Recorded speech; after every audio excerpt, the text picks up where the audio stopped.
Hello, hello. Cette semaine, une notion essentielle, c'est celle du don, de la tzedaka. Et vous le savez, la tzedaka recouvre deux notions, quoi donner et comment donner. Alors, la tzedaka, ça vient du mot tzedek. Le mot tzedek, c'est la justice. Et à chaque fois, on va devoir quoi donner. Alors, comment on va faire pour savoir quoi donner? On va devoir voir de comment la balance, puisque le symbole de la justice, c'est la balance, comment elle est déséquilibrée. Alors, peut-être que quelqu'un est déséquilibré au niveau de son argent, il va falloir lui donner ou lui prêter de l'argent. Mais quelqu'un, il peut être triste, on va lui donner un sourire. Un autre, on va lui donner de l'attention. L'autre, on va lui donner un conseil. Peu importe, vous avez compris. On va devoir toujours venir rectifier un déséquilibre. Ça, c'est le quoi donner. Et le deuxième, c'est le comment. Et le maître mot, c'est le mot kavod. C'est les honneurs. C'est le respect.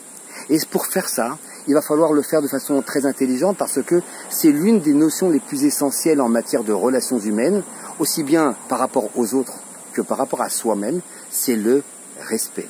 Et là, il va falloir respecter les choses en faisant en sorte que l'autre ne soit pas atteint dans sa dignité. Mais ce qui va valoir pour les autres vaut également pour nous. Vous savez que c'est ça un des thèmes du coaching qui est très important, le respect de soi. Est-ce que je me respecte dans ma dimension de juif?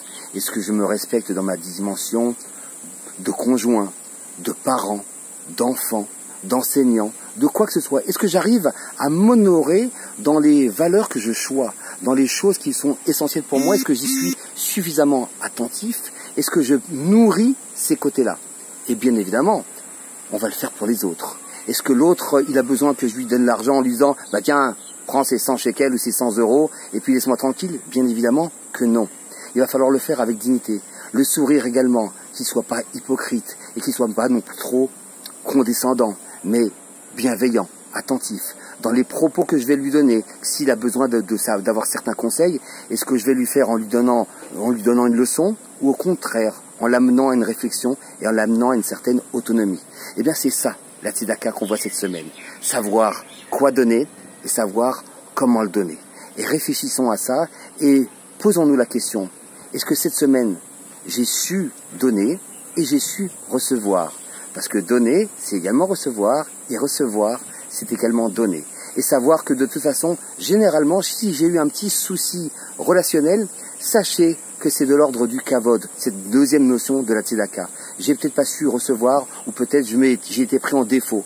Alors à moi d'apprendre, grâce à cette sensibilité que j'aurais développée,